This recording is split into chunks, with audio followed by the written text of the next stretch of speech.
ఈ అనుభవమంతా నాకు కొత్త. మన దేశంలో సాధారణంగా నా వయస్సు వాళ్లకు ఇటువంటి అనుభవాలు ఉండే అవకాశం లేదు. ఇక్కడికి వచ్చి నేను సుమారు 2 ఏళ్ళయింది. అయినా కొంచెం ఇంచుమించుగా నా వయస్సులో ఉన్న ఏ కన్యతో ఇంత సన్నిహితంగా మెలగల. అప్పుడప్పుడు మా ఇంట ఆమె కూతురు నా దగ్గర వస్తూ అల్లరి చేస్తూ ఇంటి ఆమె అల్లరి చేస్తూ 1-2 సార్లు నేనామెతో ఎన్నో ముద్దులు పెట్టుకున్న అదో అల్లరి ఆట అనే భావనే తప్ప, అలా అనుకొని వెంటనే అదంతా మరిచిపోవటం తప్ప మరొక సంచలనమేమీ నాలో కలగ. ఈ అమ్మాయి దగ్గర నిశ్చలంగా ఉండలేకపోతే అది ఎక్కడి వరకు వెళుతుందో ఊహించలేని స్థితిలో ఈ అమ్మాయి ఉద్దేశం ఏమిటో అసలు తెలియదంలా. అవకాశం దొరికినప్పుడు అందినంత లభ్యమైనంత ఆనందాన్ని పొందాలని ఉద్దేశ్యము లేక నన్ను ఉద్రేకపరిచి వివాహం వరకు తీసుకువెళ్ళాలన్న ఉద్దేశమా? కేవలం అల్లరి పిల్ల కాదని అది వరకు మాటల వల్లే అనుకుంటూ వచ్చి చైనా వైవాహిక జీవితం ఉద్దేశమే ఉంటే తన జాతి వాళ్ళందరినూ వదిలి నన్నెందుకు కోరుకుంటోంది? నాకేం బోధపడక అయోమయంగా ఉంది. పోని నా విషయం ఆలోచించుకుందామా అంటే ఈ వేడిలో నేనేమీ ఆలోచింపలేకుండా ఉంది. నచ్చిన అవకాశాన్ని చేజిక్కించుకొని అనుభవించి విడిచిపెట్టాలనే దురుద్దేశం ఏ కోశానా లేనివాణ్ణినే. అటువంటప్పుడు నేను చెయ్యదగ్గదేమి? ఏదో సాగు చెప్పి ఆ పిల్లను తప్పించుకు తిరగటమా? లేక ఏం జరుగుతుందో చూద్దామని నిర్లక్ష్యంగా ఊరుకొని ఆ అమ్మాయిని కలుసుకుంటూ ఉండటమా? లేక వివాహ ప్రసక్తి వస్తే నా అభిప్రాయం ఏమిటో ముందు నేనైనా తేల్చుకోవాలి కదా. ఇటువంటి విషయాలు ఎవరి నిర్ణయం వాళ్ళే తీసుకోవాలా? లేక స్నేహితుల సలహా అడగటం బాగుంటుందా అని ఆ రాత్రంతా నిద్ర పట్టక ఆలోచిస్తూ కూర్చొని నా మిత్రుడు రాజుని కానీ మరి ఎవరినైనా కానీ అడగదామని నిశ్చయం చేసుకుని తెల్లారుజామున ఒక పులుపు తీసి మర్నాడు మామూలుగా లేచి రాత్రి ఆలోచించిన పూర్తి సూర్యోదయంతో చీకట్లుగా మటుమాయమై రాజుతో సంప్రదించాలనే ఆలోచన కూడా వెనకపడి హఠాత్తుగా ఈ దేశస్థుడైన నా ప్రైవేట్ మాస్టర్తో సంప్రదించడం బాగుంటుందని ఆయనే సరైన సలహా చెప్పగలడని తోచే. అందుకని వెంటనే ప్రాతకాల కార్యక్రమంతా పూర్తి చేసి మాస్టర్ గారింటికి వెళ్ళా. ఆయనను చూసి ఎంతో సంతోషించాడో చెప్పల. హలో సేమ్, ఏమిటి ఉదయాన్నే ఇలా వచ్చావు? ఏదో విశేషం ఉంటే కానీ ఇలా రావడం నీకు అలవాట్లేదు. కేవలం నా మీద ఆదరంతోనూ గౌరవంతోనూ వచ్చావని నేను అనుకోకుండా ముందు మన ఉభయలం కాస్త టీ సేవిస్తే మన ఆలోచన సరళి బాగుంటుందే. ఏమంటావన్నా? నేను అంతానికేముంది, గురువు గారి ఆజ్ఞ శిరసా వహించాలని మా పెద్దలు చెబుతారు. అందులో ఎటువంటి విషయాలు మీ ఆజ్ఞ అత్యంత అనుసరణీయమని. అంతలోనే టీ వచ్చింది. ఆయన నవ్వుతూ నాకు కప్పు అందించి నేను టీ ముగించి కప్పు పైకి పంపించి 2 నిమిషాలు సావకాశంగా మౌనంగా కూర్చున్న తరువాత ఏమిటి విశేషం? నీ ముఖ వైఖరి చూస్తే నువ్వేదో ఆందోళన పడుతున్నట్టు అనిపిస్తుంది. నేనేం చెయ్యగల సహాయం ఏదైనా ఉంటే తప్పక చేస్తాననే నమ్మకం నీకుంది కదా. కనుక ఈ బాధ ఏమిటో చెప్పు.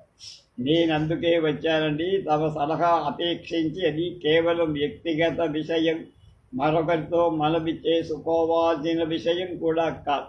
అయినా మీ బోటి వాళ్ళ దగ్గర నాకు భయం ఎందుకని ధైర్యంగా మీ దగ్గరకు వచ్చాను అని ప్రారంభించి నెమ్మదిగా ఈ మధ్య జరిగిన ఆ కన్యతో కలిగిన పరిచయం, అప్పుడప్పుడు ఆమె కలుసుకుంటూ ఉండడం, ఆ కలయిక ఏ దారికి మళ్ళింది, ఎంతవరకు వెళ్ళింది, ఏమి వదిలిపెట్టకుండా జంకు గుంకు లేక దాపరికం లేక ఆయనతో అన్నీ చెప్పా. దానిపైన నాకు కలిగిన అనుమానాలు, ఆందోళనలు కూడా. ఆయన ఎంతో సావధానంగా విని పకారున ఒక నవ్వు నా భయాందోళనలు నేను చెప్పుకుంటుంటే ఆయన ఇంత నవ్వు ఎలా నవ్వారేమిటాను. ఆయన నవ్వు మాని లేచి నా దగ్గరకు వచ్చి నా వీపు తట్టి, సేమ్ నాయన, నువ్వెంత అమాయకుడివై, ఈ స్వల్ప విషయానికి నీవింత బాధపడాల్సిన అవసరం లేదు. నీ సంగతి నాకు తెలియదు, కానీ ఈ దేశంలో ఈ వయస్సులో ఉన్న యువతీ యువకులకు ప్రతి వాళ్ళకు ఇది అలవాటు. దీనిలో తప్పేమీ ఉన్నదని మేమేమి అనుకో. వయస్సుకు తగ్గ పరిణామమని సరిపెట్టుకోండి. దీన్ని మా భాషలో ఫిల్ట్రేషన్ అంట. FLIRTATIY ఫిల్ట్రేషన్ అంట. ఫిల్ నిరపాయకరమైన ఉత్సాహకరమైన కేళీని లాసం, కేళీ విలాసం. దీనివల్ల జబ్బేమీ లేదు సరిగదా. ఈ మాత్రం దానికి భయపడితే వాళ్ళతో ఏదో జబ్బు ఉందని అది కూడా అనుకునే అవకాశం. అంచేత ఇప్పటి వరకు జరిగిన దానిలో తప్పు కానీ ప్రమాదం కానీ ఏం లేదు. ఇక ఇటొచ్చి ఇది శృతిమించి రాగాన పడితే మట్టు కొంచెం తీవ్రంగా ఆలోచించాలి. ఆ కంజకుని మీద నిజమైన మక్కువ కలిగి ఉండొచ్చు. అదేమీ వింత అసాధారణం విషయం కాదు. ప్రపంచం నానాటికి సన్నిహితమై ప్రయాణ సౌలభ్యం ఎక్కువై దేశాల మధ్య రాకపోకలు ఎక్కువైన ఈ పరిణామం కూడా అనివార్యం. ఈ దేశస్థులలో ఎంతోమందిని మా కంజలు వివాహం చేసుకొని, అంచేత ఈ అమ్మాయికి నిన్ను వివాహం చేసుకోవాలనే సదుద్దేశం కలగటంలో ఆశ్చర్యం ఏంటి. ఇదొచ్చి మీ మతాన్ని, మీ వాళ్ళ అభిమతాన్ని, మీ సంప్రదాయాన్ని, ఆచార వ్యవహారాన్ని ఎంతో తేడా ఉంటుంది. వాటితో ప్రతి క్షణం ఏదో భావభేదాలు వస్తూనే అవి ఒకప్పుడు వైరుధ్యం పెంచటం కూడా జరగవదు. అప్పుడు కొంచెం సంసారంలో సాగించుకోవటం దుర్లభమే. మొత్తం మీద ఈ రకమైన ఆదర్శ వివాహాలని నేను ఖచ్చితంగా చెప్పలే. ఈ తుది నిర్ణయం నువ్వు చూసుకోవాలి. మీరు మీ అభిప్రాయాలు దాపరికం లేకుండా చెప్పుకొని ప్రశాంత చిత్తంతో మీ స్నేహానికి ఇబ్బంది లేకుండా నిర్ణయించుకోవాల్సిన తరుణం వచ్చిందని బట్టి నేను చెప్పను. ఆలోచించుకో అన్నా. నేనేమనలేక ఇక అక్కడ కూర్చోలేక వెంటనే వచ్చేసి ఆ రోజంతా మా మేస్టారు చెప్పిన దాని గురించే మననం చేసుకోండి. ఏదో ఆందోళన, ఏదో భయం, ఏదో అశాంతి, రోజంతా ఏ పని చెయ్యటానికి తోచదు. ప్రశాంతంగా ఒక చోట కూర్చోలేకపోతారు. ఏ పుస్తకము చదవలేకపోతుందా. యాంత్రికంగా విద్యాలయానికి వెళ్ళొస్తారు, కానీ అక్కడ చెప్పేదేది లోపలికి ఎక్కట్లా. అలా 2 రోజులు ఎలాగో గడిపి 3వ రోజు సాయంత్రం మళ్ళీ నా స్నేహితురాన్ని కలుసుకొని పలహారాదులు కానిచ్చి తిన్నగా దగ్గర ఉన్న సినిమాకు అక్కడ పిక్చర్ ఒక ప్రేమ గాథ తెర మీద నడుస్తూ హాల్లో ఉన్న ప్రేక్షక జనమంతా ఎంతో ఉత్సాహంగా చూస్తున్నట్లు అనిపించి నా సమీపంలో ఉన్న యువతీ యువకులు చూస్తే వాళ్ళ హావభావాలు, విలాస చేష్టలు నాకు ఆనినంత వరకు చూడగా నా ఊహ రూఢమై, కానీ మాట మటుకు ఎందుచేతనో ఉండవలసినంత ఉత్సాహంగా మాకు మాత్రం కారణం చెప్పలేదు. బహుశా మేము ఉభయలము కూడా మా ఆలోచనలలో నిమగ్నుడై ఉండటం కారణమై కూడా నేను అనుకున్నట్టుగానే ఆ అమ్మాయి కూడా మా స్నేహం ఎటు పరిమణింప చెయ్యాలో ఈనాడేదో నిశ్చయానికే రావాలని నిశ్చయం చేసుకోదలచి వచ్చిందనుకో.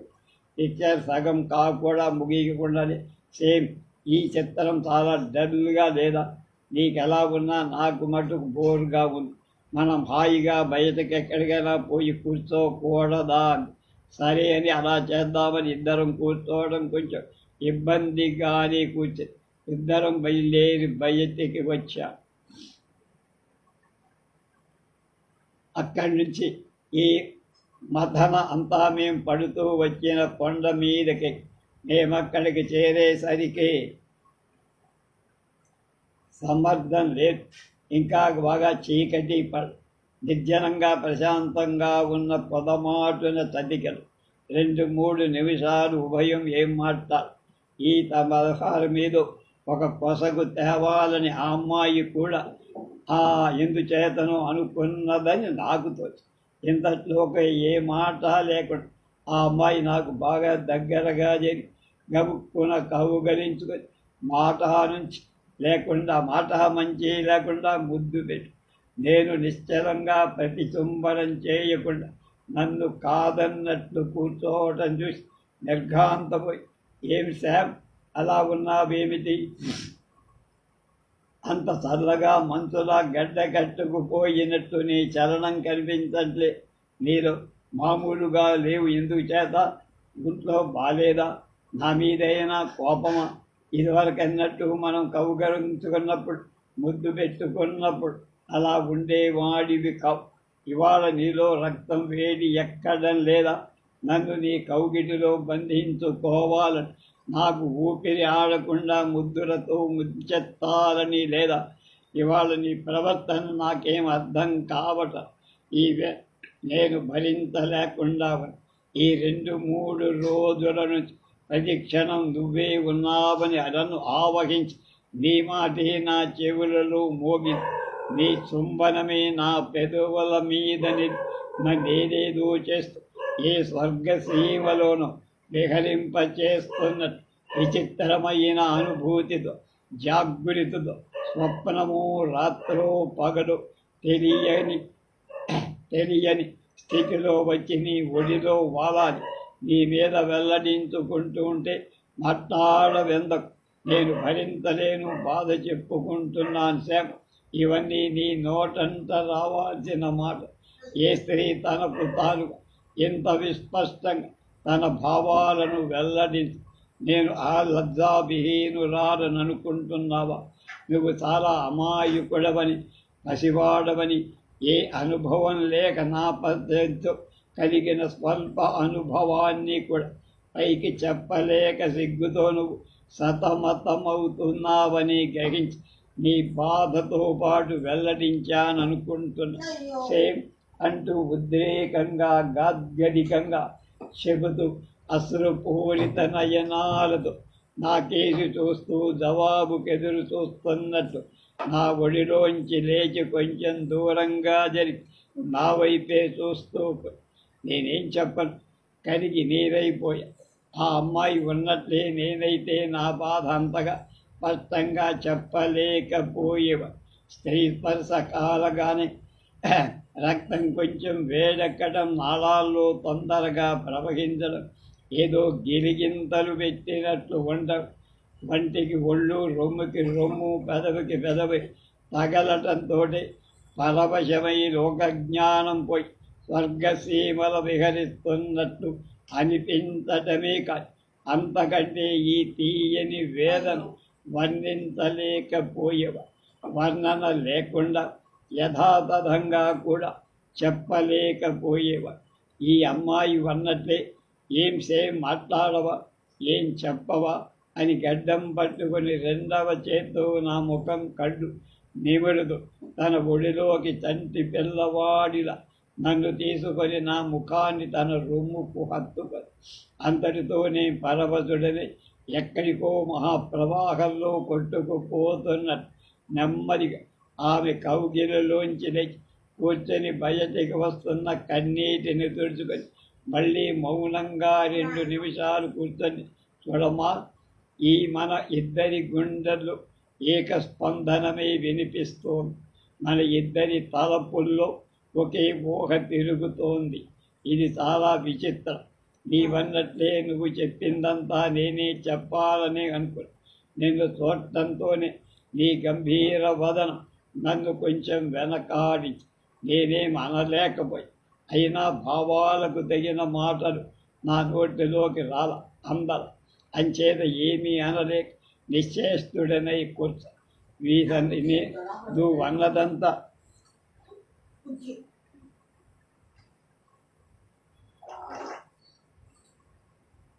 ప్రత్యక్షరం యథార్థమే.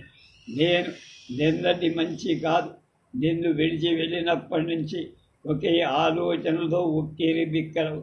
మన అనురాగానికి పర్యవసానం ఏమిటా అనే ఆలోచనలో పడ్డాను. నీవన్నట్టు నేను పసివాణ్ణి, ఏ అనుభవము పొందనివాడు. అంచేత దాని పర్యవసానం హఠాత్తుగా స్ఫురించేసరి హడలిపోయి మాట కూడా రాల. అదే బిదురుతో లేకుండా ఈనాడు మన ఉద్రేకం ఒక కొసకు వచ్చేదే అనుకుంటా. ఈ ఊహతో మరీ బెదిరిపో. నా మాటల వల్ల నీకు అటువంటి ఊహే వచ్చిందని అనుకుంటా. అందుచేతనే ఏం చెయ్యాలో తోచక, ఏం చెప్పాలో తెలియక కూర్చున్నా. చైతన్యం లేనట్టు బొమ్మలా కూర్చు. అయినా శరీరం వేడెక్కకపోల. రక్త ప్రవాహం వేగం తగ్గల. ఎటొచ్చి తరువాత అడుగు వెయ్యటాన్ని సంకోచిస్తా. నీకు అటువంటి ఊహే కలిగింది కనుక మన ఉభయులం కూడా ప్రశాంతంగా మన స్థితి, మన భవిష్యత్తు ఆలోచించుకోవాల్సిన సమయం వచ్చి. మా దేశం, మా ఆచార వ్యవహారాలు మీకు బొత్తిగా తెలియవు. మాలో పరిచయం లేని యువతీ యువకులు పరస్పరం కలుసుకోవటమే అసంభవం. పరిచయస్తులు కూడా కలుసుకున్న రహస్య స్థలాల్లో కలుసుకునే అవకాశం లేదు. ఉన్న ఒక పట్టాన ఒకరి స్పర్శ చూపులతో ఎప్పుడో ఒకప్పుడు మాటల్లోనే వ్యక్తం కావాల్సిందే కానీ చేతల్లోకి దిగడమంటూ ఎన్నడూ కూడా. ఇవన్నీ వివాహం అనంతర క్రియలే అని ఒక నియమం మాకు ఉంటుంది కనుక శాంతించి కాదు ఉద్రేకాలకు సంకళ్ళు వేసి మన విషయం క్షుణ్ణంగా ఆలోచించుకొని ఒక నిర్ణయానికి రావాలని నేను నిర్ణయించాను.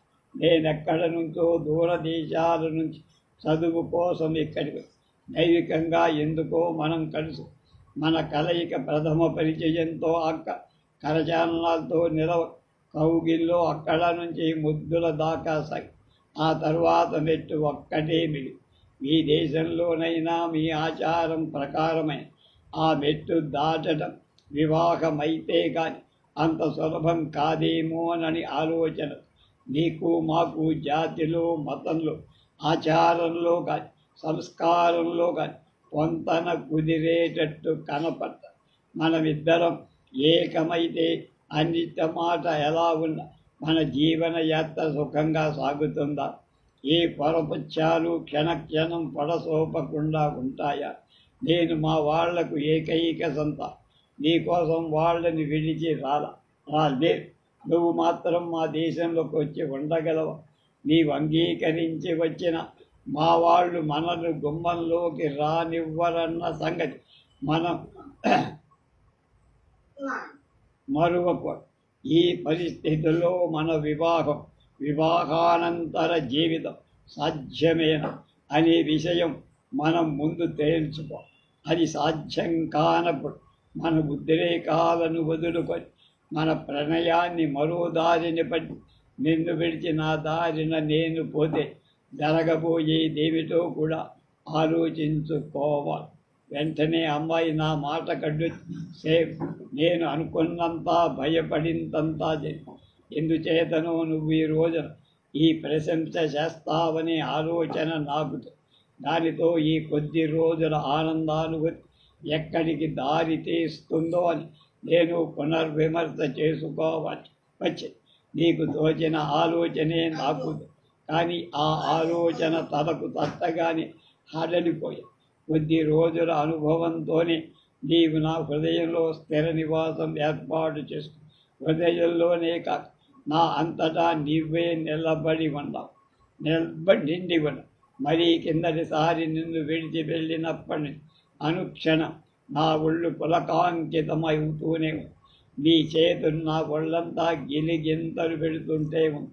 నీ మధుర వాక్ నా చెవులలో గానం చేస్తూనే ఉంది. నీ పెదవులు నా పెదవులను పీల్చి పిప్పి చేస్తూనే ఉంది.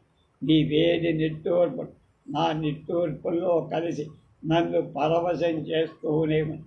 నీవెంత దూరంలో ఉన్నా ఇంకేం చెప్పను శామ్, ఇంకా ఎలా చెప్పను శామ్, ఇవన్నీ ఎలా మరువగలను శామ్, మనిషి మనగలనా? ఏమిటి మనకు గత్యంతరం? ఎలాగూ మనం విడిపోగలం? ఈ మాట నేను చెప్పలేను, కానీ నేను మటుకు అలా ఉండలేనేమో. పోనీ నువ్వు ఉన్నానన్నాడు. అప్పుడప్పుడు నిన్ను కలుసుకుందామన్న మన ప్రణయ పర్యవసానం చూడకుండా ఉండలేను సార్. నువ్వు మగవాడవు, పసివాడవైనా ధైర్యం కలవాలి. నేను ఇదివరకు ఎన్నడూ ఈ దేశంలో ఉండి కూడా ఇంతమంది మగవాళ్లలో తిరుగుతూ కూడా ఏ ఒక్కరోజు కూడా ఇటువంటి అనుభవం పొందలేదంటే నువ్వు నమ్మ. నాకేమిటి దిక్కు, నేనేం కావాలి? నాకు మతిపోతోంది శ్యామ్, నీకు దూరమై బతకను లేదు. భగవంతుడా, ఏమిటి నా గతి అంటూ వెనక్కి వెక్కి ఏడుస్తూ నన్ను కౌగలించుకొని ఏడుస్తూనే నన్ను బుద్ధి పెట్టుకొని ఎక్కెళ్ళతో నా మెడను కౌగలించుకొని ఏడుస్తూనే అని నలా సముదాయించాలు, ఓదార్చాలు నాకు తెలియదు. నేనామను గట్టిగా పుదివి పట్టుకొని చెక్కిలికి చలనం లేకుండా ఊపిరి విడవకుండా ఎంతోసేపు అలానే కూర్చునిపోయి కొంతసేపటి ఆ అమ్మాయికి ఎక్కిళ్ళు తగ్గాయి, అశ్రుధారలు కట్టుబడ్డాయి.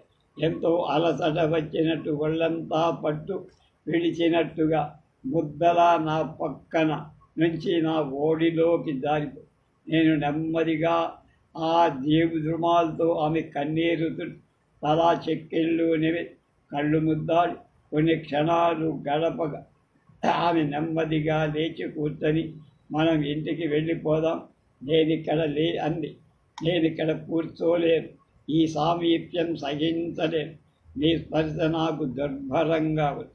ఈనాటికి అలా విడిపోదాం, మళ్ళీ మనం కలుసుకొని ఈ ఉద్రేకం చల్లార్చుకొని తుది నిర్ణయం ఏదో తేల్చుకుందాం. చెంగున లేచి నువ్వు నాతో కూడా రావద్దు అని చెంగున లేచి అక్కడ ఆ మాట వినకుండానే నేను అడుగు ముందుకు వెయ్యకుండానే ఒక్క పరుగున వెళ్ళిపో. నేను చేష్టనుడికి శిలా ప్రతిమల ఆమె వెళ్ళిన దిక్కే చూస్తూ ఎంతసేపు అలా గడిపేశా. నా పక్కగా వెళుతున్నవాడు కొందరు నన్ను ఎగాదిగా చూసి ఎవడీ వెర్రిబాగుల వాడను చక్కాపోయి కొంతసేపటికి తెలివి తెచ్చుకొని బయటికి రాబోతున్న నా కన్నీటిని ఆపుకొని నెమ్మదిగా ఇంటి వైపుకు సాగాను. 25 నాకు పరీక్షలు దగ్గరకు వచ్చాయి. అహర్నిశలు చాలా కష్టపడి చదువుతూ ఉన్నా. తప్పక కృతార్థుడవుతాడని ధైర్యం ఉన్న ఒక పక్క చాలా బెదురుగా కూడా ఉంది. భగవంతుడి మీద భారం వేసి నా ప్రయత్న లోపం లేకుండా చదువుతూ ఉండగా హఠాత్తుగా ఒక రోజున స్నేహితురాలు దగ్గర నుంచి ఒకసారి ఎలాగైనా వీలు చేసుకొని ఈ సాయంకాలం కలుసుకోమని ఎంతో దీనంగా బతిమారు ఉత్తరం. ఇదేమిట్రా భగవంతుడా, వెలుగులా ఇప్పుడు ఈ ఉత్తరమేమి? వెళ్ళడమా, వెళ్ళకపోవడమా? వెళితే మళ్ళీ ఆమె సామీప్యంలో ఆమె చూపులలో మైమరచి నా చదువు వెనకబడుతుందా? వెళ్ళకపోతే అమ్మ ఇక్కడికి వస్తే నేను చెయ్యాలి, ముందు నుయ్యి వెనక గొయ్యి అన్నట్టుగా ఏం చెయ్యటానికి తోచక ఆ రోజంతా వికల మనస్సుతో ఏం చదవలేక సాయంకాలం వెళ్ళి కలిశా. ఎంతో సంతోషించిందా. ఆ సంతోషం వెనక విషాద రేఖలు కూడా అలముకొని అస్పష్టంగా కనపడుతూనే దగ్గర హోటల్లో కొంచెం టీ తీసుకొని మామూలుగా వెళ్ళే చోటికి వెళ్ళిపోయి ఆమె నాకు బాగా దగ్గరగా చూసుకుంటుంది. నా మెడ చుట్టూ చేతులు వేసి నా చెక్కిలి చేసి ఎంతసేపు మౌనంగా కూర్చు. కొంతసేపటికి ఆమె కన్నీరు ధారగా పడుతున్న సంగతి నేను గమనించాను. అప్పటికి నేను తేరుకొని ఉక్కిలిక్కిబడి ఆమె ముఖం నాకు ఎదురుగా తిప్పుబడి కన్నీరు తుడిచి కడితందులను ముద్దాడు. ఏమిటి బలహీన, నీవిలా బాధపడితే నేను చూసి ఎలా ఊరుకోగలను? నాకు ఆ పరీక్షలు చాలా దగ్గరకు వచ్చి నేను ఈ దేశం వచ్చి మా వాళ్లకు దూరమై ఇంత వ్యయ ప్రయాసలకు వచ్చి ఇప్పుడే చదువు ముగించుకోకపోతే మా వాళ్ళు ఏమంటారు? వాళ్ళ మాట అటుంచి నేనేమైపోదు. ఇక్కడ నన్ను చూసేవాళ్ళం, నాకు తిండి పెట్టేదెవరు? ఇక నా ప్రేమకు పురస్కరించుకొని నీ చెంతనే ఉండి నీ సంపాదనతో నేను కూడా బతకడం భావ్యమా? ఈ వేడి తగ్గిన తరువాత నన్ను భరించడం దుస్సహం కాక మానుతుందా? నీ మీద ఇష్టం లేక నిన్ను వదిలించుకుందామనే ఉద్దేశంతో ఇవన్నీ నేను చెబుతున్నాను అనుకో. నీ బాధ తెలుసు, నా బాధ అంతకన్నా ఎన్ని రెట్లు నీకు తెలియదు. ఈ సందర్భంలో నాకెన్ని సమస్యలు ఉత్పన్నమై నన్ను వేధిస్తున్నాయో నువ్వు ఊహించను కూడా లేవు. ఇదంతా స్వప్నంగా నిన్ను మరిచిపోమ్మని నేను మరిచిపోతానని చెప్పను. కానీ జీవితంలో కొన్ని సత్యాలను ఎంత బాధాకరంగా ఉన్నా ఎదుర్కోకతం. ముది వయస్సులో అనార్జన మాటలు ఇవాళ అంటున్నానని ఊరికే మాట వరుస అంటున్నానని అనుకో. అంచేత నా పరీక్షలు అయ్యే వరకు మనం ఎడంగా ఉంటే ఉభయులకు మంచి. నేను ఎలాగో బలవంతాన నా చదువు మీద మనస్సు నిలుపుతా. నువ్వు కూడా నీ పని ధోరణిలో నిమగ్నురాలవై నా సంగతి మరిచిపోయే ప్రయత్నం చెయ్యి. ఇంతకంటే నేనేం చెప్పలే. ఈ బాధాకరమైన వియోగం ఎంత కఠినమైన మనకు తప్పదని చెప్పాల్సి వస్తుందని నేను విచారిస్తున్నాను అన్నాను ఎంతో గమ్యం. ఆ అమ్మాయి నా చేతుల్లో ఇమిడి ఊపిరి కూడా తీసుకోకుండా చెప్పిందంతా విని ఒక్కసారి వెక్కి ఎక్కి నన్నొక్కసారి ముద్దు పెట్టి గుడ్ బై సేవని తిరిగి చూడకుండా విడిపోయి నేనెంతసేపో చలనం లేక హరిమిష నేత్రాలతో ఆమె వెళ్ళిన వైపే కూర్చుస్తున్నా. కొంతసేపటికి నా కళ్ళు కూడా అశ్రువులు వర్షిస్తున్న సంగతి తెలుసుకోలేకపోయి ఆ తెలివి కలగ్గానే కళ్ళు తుడుచుకొని ఏమిటి వెర్రెనుకొని తిన్నగా ఇంటికి వచ్చా. ఆ రాత్రి చదువేం సాగదు. మర్నాడు గతాన్ని తలుచుకోకుండా చదువు మీదని కొంత ఇబ్బందిగా ఉన్న మనసు కేంద్రీకరించి చదివా. మధ్య మధ్య 1-2 సార్లు అమ్మాయి పత్తరం లేకుండా తిన్నగా నా గదిలోకి వచ్చి 10-15 నిమిషాలు కూర్చొని మరో ప్రశంస ఏం చెయ్యకుండా నన్ను మన్నించు శ్యామ్, ఒక్కసారి కంటితోనైనా నిన్ను చూసి వెళదామని వచ్చానంటూ నేను ఇవ్వబోయే టీ కూడా తీసుకోకుండా వెళ్ళిపోయాయి. నేనేం అనలేకపోయా. నా చదువు పూర్తయింది. పరీక్షలు రాశా, చాలా బాగా రాశా. ఆ సాయంకాలానికి ఎంతో బరువు తీరిపోయి మనసంతా తేలికై ఇంటికి నేను రాగానే నా ల్యాండ్ లేడీ కూడా తిన్నగా లోపలికి ఏం శ్యామ్, పరీక్షలు అయిపోయాయిగా, బాగా రాశారా అని మా అమ్మ అడగమని. ఓహ్ అలాగా, నువ్వే అడుగుతున్నావు అనుకున్నాను. పాపం నీకంత ఆలోచన ఉండదు కదా, బాగానే రాశానని చెప్పి. అంతలో తల్లి కూడా వచ్చి శ్యామ్ గారు బాగా రాశారా, చాలా సంతోషం, మీకోసమని ఇవాళ ప్రత్యేకంగా ఒక కేక్ తయారు చేశారు, మీరు తిని తీరాలని కేక్ బ్రెడ్ టీ బల్ల మీద ఇదేమిటిలా ఒక్కడికే పెట్టారు, నాకంటే ముందే మీ అమ్మాయి ఎవరో సిద్ధంగా కూర్చుంది కదా, నన్ను గెలిపిస్తుందా, తింటే జీర్ణం అవుతుందా, ఇంకో ప్లేట్ కూడా పెట్టండి ఇక్కడ. ఆమె నవ్వుకుంటూ లోపలికి పెట్టి అయితే మీరు దాన్ని మీతో కూడా తీసుకుపోతారా ఏమిటి అంది. అమ్మయ్యో, ఈ రాక్షసిని భరించడం నా కళ్ళ కాదు, నన్ను సృష్టించిన దేవుడికి కూడా శక్యం కాదు. నీ వెళ్ళేటప్పుడు నా వెంట పడుతుందనే అనుమానం లేకపోలేదు. అంచేత ఏ అర్ధరాత్రు అపరాత్రు మంచి రోజు చూసుకొని సడీ తప్పుడు చేయకుండా కూడా ఇద్దామనుకుంటున్నాను అన్నాను. అవునండి పాప, నీ సంగతి నాకు తెలుసండి. మీకు తెలియని సంగతి ఒకటి చెప్తా. ఇక్కడ మీ వ్యవహారమంతా మీ ఇంటికి ఉత్తరం రాశారండి, ఆ సంగతి తమరు తెలుసుకోవటం మంచిదని చెబుతున్నాను అంటూ ఒక కేకు ముక్క తీసి గబుక్కన ఆ పిల్ల నోట్లోకి ఇక నోరు మొయ్యండి తమరు అన్నారు.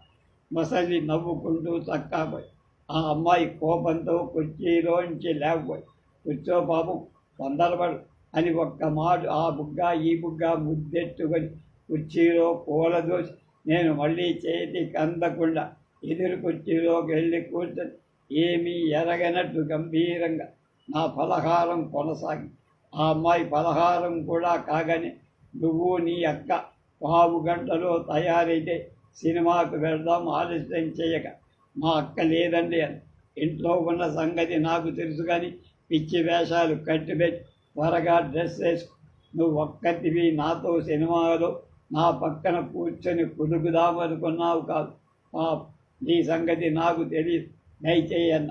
ఒక్క ఉడామని నా దగ్గరకు వచ్చి నా మెడ వచ్చి నన్ను ముద్దెట్టుకొని same are very very bad boy, but all the same I love you అని చక్కగా 10 నిమిషాలు వాళ్ళు బయలు తయారై నన్ను చెరో రెక్క పట్టుకొని ఎక్కడికని అడగకుండానే వాళ్ళ ఇష్టం వచ్చిన సినిమాకు తీసుకు. కొద్ది రోజులు ఏ పని పాటు లేకుండా స్నేహితులందరినీ తిరగేస్తూ ఒక పూట మా మాస్టారి గారిని కూడా కలుసుకొని తీరిక సమయాల్లో గ్రంథకాలక్షేపం చేస్తూ పరీక్షా ఫలితాలు ఎప్పుడొస్తాయా అని ఎదురు చూస్తూ హఠాత్తుగా ఒకరోజు సాయంకాలం బయలుదేరదామనుకుంటుండగా స్నేహితురాలు ప్రత్యక్షమై నేను సమయానికే వచ్చాను, రండి వెళదామని. సరేనని బయలుదేరి దారిలో హోటల్కి వెళ్ళి తీసుకున్న తర్వాత సినిమా అక్కడ బొమ్మ చూస్తూ ఏదో పిచ్చాపాటి కబుర్లు చెబుతూ మధ్యలో నీ పరీక్షలు అయిపోయాయా, బాగా రాశారా, నేనేం అడ్డు రాలేదు కదా, బాగా రాశా, పాస్ అవుతాననుకుంటానన్నా. ఫలితాలు ఎప్పుడు తెలుస్తాయి, దానికోసమే చూస్తున్నా, 4-5 రోజుల్లో తెలుస్తాయని. అయితే తెలియగానే ప్రయాణమేనా మీ దేశానికి అవును, చాలా సంతోషం, మీరు కష్టపడి చదువుకున్నారు, పరీక్షలో ఉత్తీర్ణులై వెళ్తున్నారు, మీ భవిష్యత్తు ఎదుర పూల బాటగా ఉంటుందని. ఈ దేశం ఎప్పుడు జ్ఞాపకం వస్తే ఇక్కడ వ్యక్తులు కూడా జ్ఞాపకం వస్తారని నాకంతవరకే ప్రాప్తమా. తర్వాత పిక్చరయ్యే వరకు మాట లేక ఒకరినొకరిని కౌగలించుకొని తర్వాత బయటకు వచ్చి మన మామూలు చోటికి వెళదామా. థ్యాంక్స్ యూ సేఫ్, వద్దులండి, ఇలా విడిపోవటం మంచిది కదా. ఇక నేమి అనలేదు.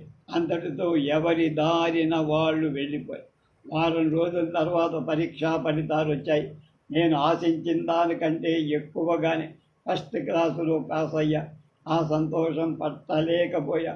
ఎవరితో ఈ ఆనందం పంచుకొని ముందు మాస్టర్ గారితో, తర్వాత రాజుతోటే చెప్పి వాళ్ళ అభినందన తీసుకొని నా బసకు మా ల్యాండ్ లేడీ గదిలోకి వెళ్ళి నేను పాస్ అయ్యానని చెప్పి ఆమె ఏదో వంట చేసుకుంటున్న మనిషి బ్రహ్మానందపడి ఆ మురికి చేతులతో నన్ను గట్టిగా కావలించుకొని ఈ బుగ్గ ఆ బుగ్గ ఎంతో ప్రేమతో తన కొడుకును ముద్దెట్టుకున్నట్టు ముద్దెట్టుకొని నన్నెంతో అభినందించి నిండు హృదయంతో చేసిన ఈ అభినందన నేను ముగ్ధునై కూతుళ్ళిద్దరూ నా వయసు వచ్చి నవ్వలబడ్డా.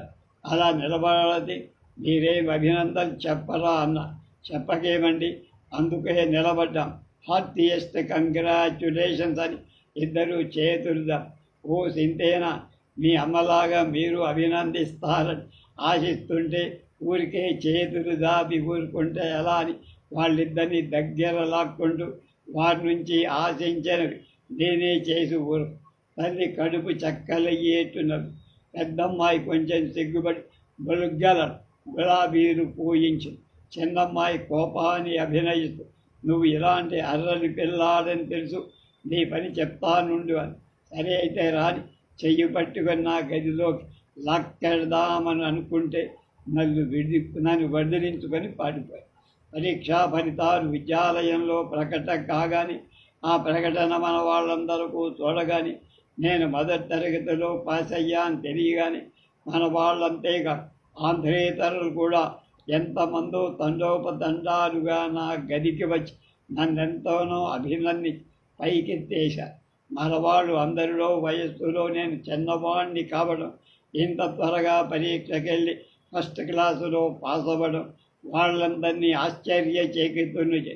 ఈ పరీక్షకు ముందే నేను ఇండియన్ అసోసియేషన్లో సహాయ కార్యదర్శిగా ప్రముఖ పాత్ర వహించడం, ఆ దేశానికి మన చెడుగుడి పరిచయం చేయడం, నేనెంతో తొందరగా గోల్ పాట నేర్చుకోవడం, ప్రథమ గతి క్రీడాకారుడిగా పేరు సంపాదించడం, నేనందరకు సుపరిచితుడిగా అభిమాన పాత్రుడిగా అవడు. ఈ వచ్చిన వాళ్ళంతా సుపరిచితులు, అభిమాన పాత్రుని అయ్యా. ఈ వచ్చిన వారంతా నన్ను అభినందించడమే కాదు, మాకందరకు వెంటనే పార్టీ ఇస్తావా చస్తావా అని కూర్చో.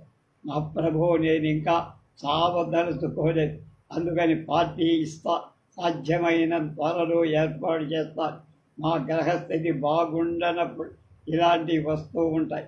ఇక్కడ అయిన ఖర్చుకు అది వడ్డీ అనుకుంటా, దయచేయండి అందరినీ పంపేసి నా మిత్రుడు రాజా అప్పుడు వచ్చిన ముక్కు పొడుగాని ఈ ముక్కు మధ్యలో రజస్వర అయిన కుర్రవాడి పాపం మా పనిచేసింది అతని భార్యని సంప్రదించి వారి సలహాతో ఒక చిన్న హోటల్లో టీ పార్టీ ఇచ్చాను. ఇదివరకు 1-2 సార్లు చేసినట్టుగాని ఆఖరిసారి పులిహోర, సత్యనారాయణ ప్రసాదం దాటి రవ్వ కేసరి నేను రాజు కలిసి తయారు. పాకం అద్భుతంగా వచ్చి ఇదంతా తన వల్లనే అని మా రాజు అనుకున్నాడు. కానీ నేను మటుకు అతను నా పక్కన నిలబడి భుజాలు ఎగరేస్తుంటే ఈ ప్రసాదాలు తయారు కాలేదని, వాటికి ఆ రుచి లేదని ఖచ్చితంగా నచ్చచెప్పు. అతను ఎంతో చిన్నబుచ్చుకొని అలాగే చూద్దాం, ఇది మన మధ్య తేలి విషయం కాదు, సభాముఖాన్నో కోర్టులోనూ తేల్చుకోవాల్సిన విషయం అని ఉండు అన్న. సాయంకాలం పార్టీ దిగ్విజయంగా జరిగింది. అందరూ ఎంతో సంతోషించారు. నాకు తెలియకుండానే ఎవరో తబలా హార్మోనీ తెప్పించి రహస్యంగా అక్కడ దాచి ఉంచి పార్టీ ముగియగానే టేబుల్ ఖాళీ కాగానే 2-3 మిత్రులు తెలుగులో, హిందూస్థానీలో పాటలు నన్ను పాడమన్న. నా చేత కాదన్న. నువ్వు పద్యాలు చదివావన్న. కాదనలేక భాగవతంలో కొన్ని, హరిశ్చంద్ర నాటకంలో కొన్ని, ఇంకేవో కలగా పులగంగా కొన్ని పద్యాలు చదివి మిత్రులంతా ఒకరి తర్వాత ఒక ఉపన్యాస ధోరణిలో వారి హర్షామోదాలు తెలియపరి కొందరు ఎంతో చమత్కారక హాస్యరస ప్రధానంగా మాట్లాడారు. పెద్దలు అనుకున్నవాడు ఒకరిద్దరు నన్ను దిగ్విజయంగా జీవయాత్ర సాగించగలనని ఇంటికి వెళ్ళగానే మామూలు పద్ధతిలో మర్చిపోకుండా బుద్ధిమంతురాలైన, రూపవతి అయిన, విద్యావతి అయిన, గుణవతి అయిన కన్యను చూసి వివాహం చేసుకోమని, అలా చెయ్యని వాడు రవాణా చేస్తామని, చెయ్యని నాడు రవాణా చేస్తామని కూడా సలహాతో పాటు అభయం ఇచ్చారు.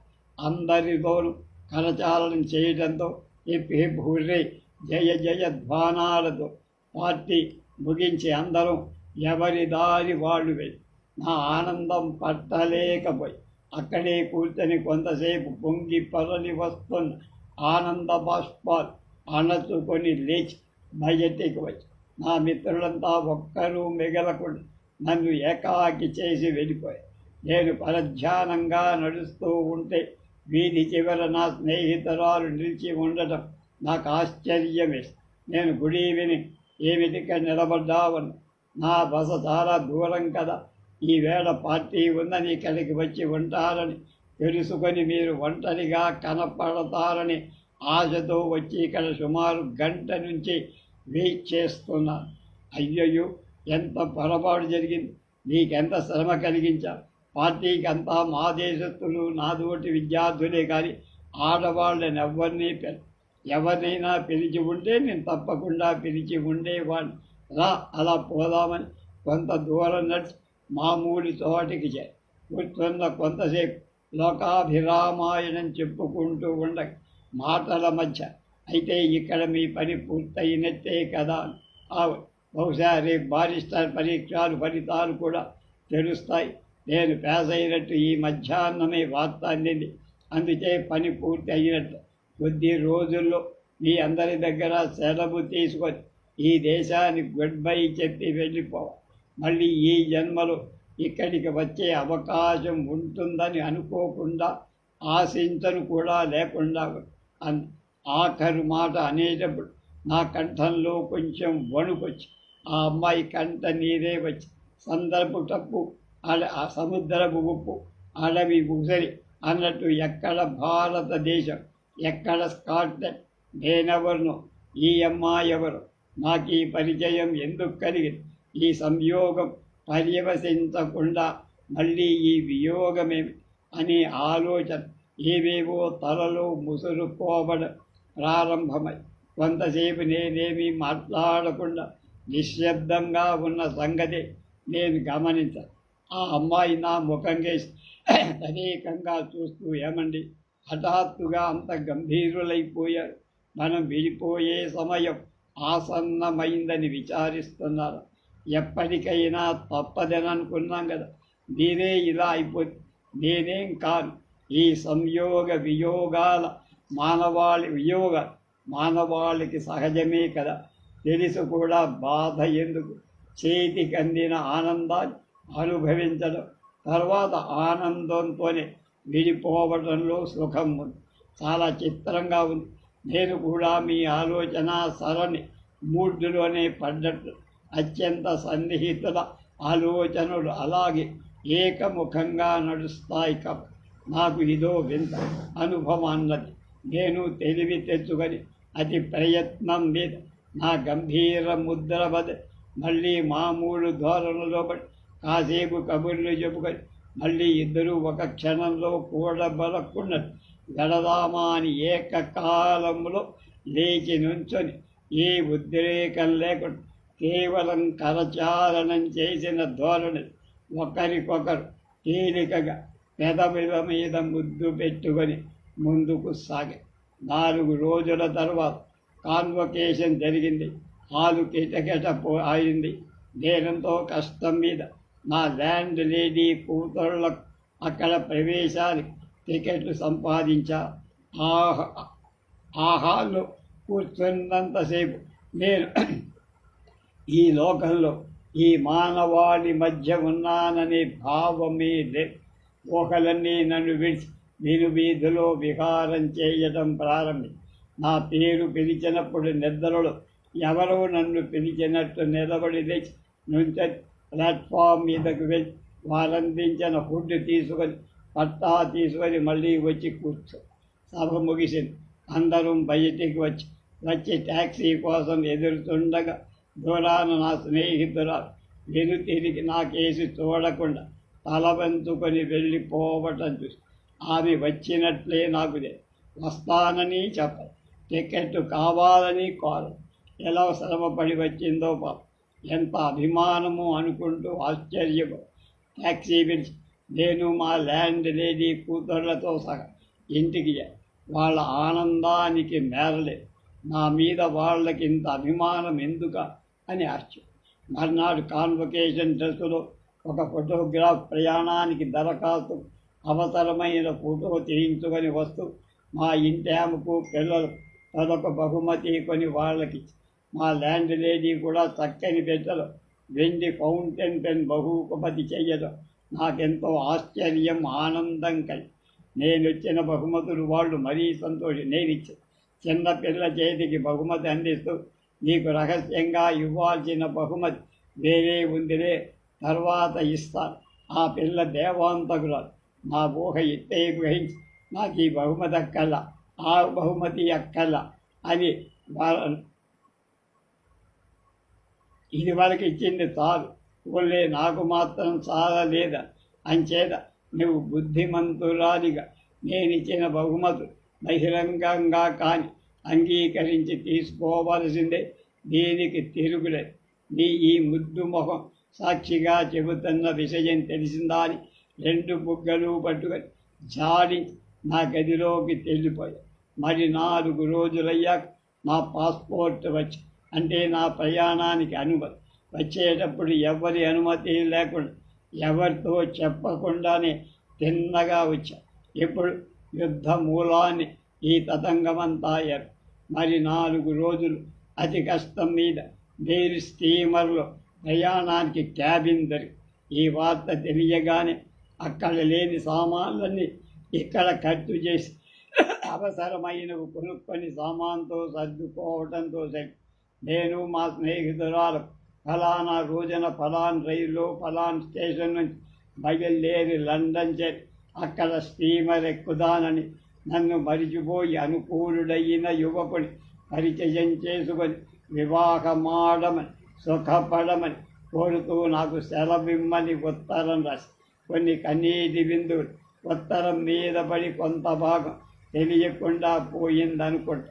మధ్యాహ్నం నా మిత్రులందరి దగ్గర సెలవు తీసుకొని సాయంకాలం చందలాడి భోజనం చేసి ప్రయాణమై వెళుతున్నానని మా వాళ్ళతో చెప్పగా వాళ్ళందరూ ఒకళ్ళ తర్వాత ఒకళ్ళు కళ్ళ నీళ్ళకు నన్ను కౌగలించుకొని ముద్దు పెట్టుకొని సాగి. ఆ చిన్నపిల్ల మరీ ఒకటే ఇయ్యడు. ఆ పిల్లను చూస్తే నాకెంతో ముద్దు జాలి ఆనందం కలిగి అటువంటి అమ్మాయి నాకు చెల్లెలు ఉండకూడదా అనుకునేవాడిని. ఎన్నోసార్లు నేను ఎంతో బాధతో బండిలో కూర్చొని వాళ్ళ టాటాని చెయ్యి ఊపుతూ ఉంటే బండి కదిలి వాళ్ళు స్టేషన్కు కూడా రావాలని ఎంతో కుతూహలపడ్డాను. కానీ నేను స్టేషన్లో దిగగానే రాజా అనుకోకుండా మా ప్రైవేట్ మాస్టర్గా మరికొందరు మిత్రులు వచ్చి నాకు టికెట్ వగేరాలు కొని రైల్లో నన్ను ఎక్కించి నేను సుఖాసీనుడు కాగానే వాళ్ళు సెలవు తీసుకొని వెళ్ళిపోయి బయలుదేరడానికి గంట రైలు కూత వినపడ్డా. ఇంకా రైలు కదులుతుంది. చివరిసారి స్టేషన్ చూద్దామని కిటికీలోంచి బయటికి చూద్దును కదా. నా స్నేహితురాలు చిన్న పెట్టితో నన్ను చూసి ఒక్క పరుగున నా పెట్టి దగ్గరకి వచ్చి పెట్టి కదిలి గభీమరుడు ఆమె నా పెట్టెలోకి, ఇదేమిటి, ఎందుకు వచ్చావు, రైల్లోకి ఎక్కువ కూర్చున్నావేమిటి అని నిర్ఘాంతపోయావని. కూర్చోండి, మరేం భయం లేదు, మీరంత దూరం నుంచి మీ దేశం వెళ్ళిపోతున్నారు కదా, అధమం లండన్ దాకానైనా మిమ్మల్ని సాగనంపుదాని, చివరిసారి అక్కడ మీ కరచాలనమైనా చేద్దామని వచ్చా. మీరేం బాధపడు, నా పక్కనే కూర్చుని తెల్లాళ్ళు ఉభయరం పడుకునే ప్రయత్నం చెయ్యరు. ఏవేవో పర్థం లేని మాటలు చెప్పుకుంటూ చిన్న పిల్లలకు మళ్ళీ నవ్వుకుంటూ తెల్లాళ్ళు కాలక్షేపం చేస్తూ ఉదయాన్నే లండన్లో దిగి హోటల్లో చిన్న గది తీసుకొని స్టీమర్ వైపు వెళ్ళి స్టీమర్ ఎప్పుడు బయలుదేరేది తెలుసుకొని పైకి వచ్చి స్నేహితురాలు సహాయంతో సామానంతా స్టీమర్కు చేర్చేసరికి మధ్యాహ్నం 1 గంట. మేము ఒక హోటల్కి వెళ్ళి భోజనం చేసి కాసేపు అటు ఇటు తిరిగి 2:30 కల్లా స్టీమర్కు చేరాం. స్టీమర్లో వెళుతుంటే నా క్యాబిన్ చూస్తానని లోపలికి చూసి 5 నిమిషాలు నన్ను గట్టిగా కౌగలించుకొని గాఢంగా ముద్దు పెట్టుకొని నా కళ్ళలోకి చూసి సేమ్ ఈ కడసారి కౌగిలంతా ముద్దు మాపు నా హృదయంలో నేను బతికి ఉన్నంతకాలం నిలిచి ఉంటాయి. వాళ్ళు చెప్పేటట్లయితే జన్మ ఉంటే అక్కడ కూడా ఈ స్మృతి ఈ రూపం నాతోనే ఉంటాయి. గుడ్ బై, నీకు సమస్త సౌఖ్యాలు పరమేశ్వరుడు విజయాలు ఇవ్వుగాక అని గ్రహించగలడు. గుడ్ బై సేమ్ అని గబగబా వెళ్ళి ఆమె వెనకనే నేను డెక్కు మీదకు వచ్చి నిలబడి ఆమె కేసుకు చూస్తూ కన్నీటి పొర అడ్డగించిన కళ్ళతో వణుకుతున్న చేతితో వృద్ధ కంఠంతో టాటా గాడ్ బ్లెస్ యూ అని మూర్ఛపోయినట్టు దెక్కకు ఉన్న ఇనప కమ్ముల మీదికి తూలి పడిపోయారు. పక్కనున్న ప్రయాణికుడు నన్ను పట్టుకొని కుర్చీలో కూర్చోబెట్టి కొంచెం టీ తెప్పించి నేను పూర్తిగా తేరుకొని కళ్ళు తెరిచేసరికి మా ఓడ లండన్ రేవు బిడ్స్ మహాసముద్రంలో ఉరుకుతోంది. రేపు 26వ అధ్యాయం.